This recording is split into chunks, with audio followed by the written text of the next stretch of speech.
দক্ষিণ ক্যারিবিয়ান সাগরে যুক্তরাষ্ট্রের নৌবাহিনীর হামলায় অন্তত 17 জন নিহত হওয়ার পর ভেনেজুয়েলা এখন বেসামরিকদের হাতে অস্ত্র তুলে দিচ্ছে।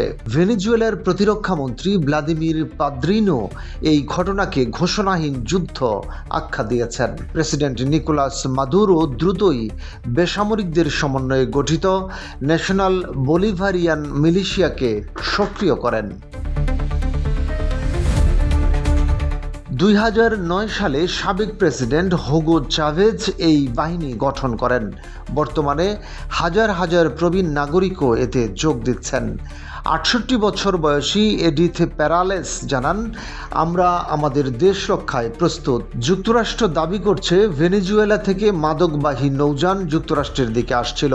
অন্তত 3টি নৌকা ধ্বংস করা হয়েছে, তবে ভেনেজুয়েলা বলছে এ হামলা সরাসরি দেশটির সার্বভৌমত্বে হস্তক্ষেপ।